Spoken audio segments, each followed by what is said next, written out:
राज्यातील उर्वरित 23 नगर परिषदा आणि नगरपालिकांसाठी आज मतदान। उद्या मतमोजणी, सर्व नगरपालिकांचा निकाल लागणार। अंबरनाथमध्ये भाजप उमेदवारांना मतदारांना पैसे वाटल्याचा आरोप। अजित पवारांच्या कार्यकर्त्यांकडून दोघे भरारी पथकाच्या ताब्यात। शिंदेंच्या सेनेनं अंबरनाथमध्ये हजारोंच्या संख्येनं बोगस मतदान आणल्याचा भाजप आणि काँग्रेसचा आरोप। 200 जण पोलिसांच्या ताब्यात।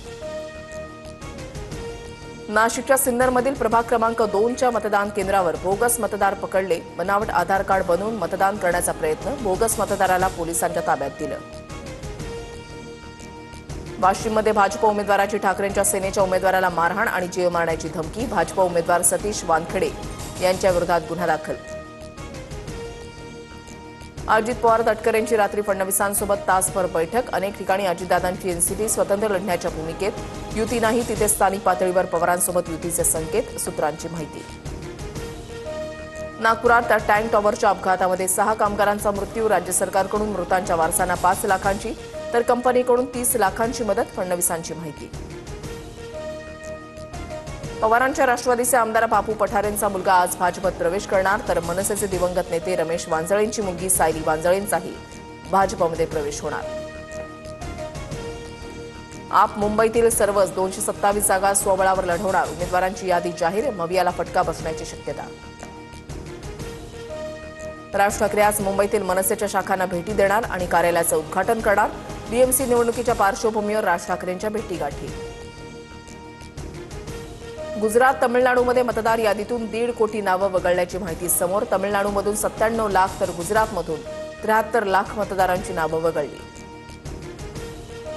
राज्यातील आणखी एका मंत्र्यांचा राजीनामा होण्याच्या मार्गावर, मात्र मुख्यमंत्री पांघरून घालतायत। उपमुख्यमंत्री शिंदेंवर निशाणा साधत उद्धव ठाकरेंचा दावा। सातारा ड्रग्ज प्रकरणी ठाकरेंच्या खासदारांचं अमित शहांना पत्र। छापा टाकलेल्या जागेजवळच एकनाथ शिंदेंच्या भावाचं रिसॉर्ट, तिथून ड्रग्ज फॅक्टरीमध्ये जेवण जायचं, आरोप करत शिंदेंच्या राजीनाम्याची पत्रातून मागणी।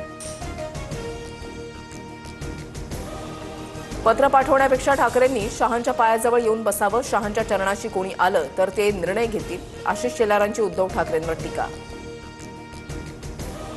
काँग्रेसचे प्रभारी रमेश चेन्निथला आज महाराष्ट्र दौऱ्यावर। मुंबई काँग्रेस आणि प्रदेश काँग्रेसचा आढावा घेणार। आगामी पालिका निवडणुकीबाबत भूमिका मांडणार। चंद्रपूर किडनी विक्री प्रकरणामध्ये एसआयटी स्थापन। यामध्ये एखादं मोठं रॅकेट कार्यरत आहे का, एसआयटी पथक तपास करणार। युवराज सिंग, उर्वशी रौटेला आणि सोनू सूद यांच्या कोट्यवधी रुपयांच्या मालमत्ता जप्त। ऑनलाईन बेटिंग ॲप प्रकरणी ईडीकडून मोठी कारवाई। मनी लॉन्ड्रिंग प्रकरणामध्ये ईडीकडून जप्ती।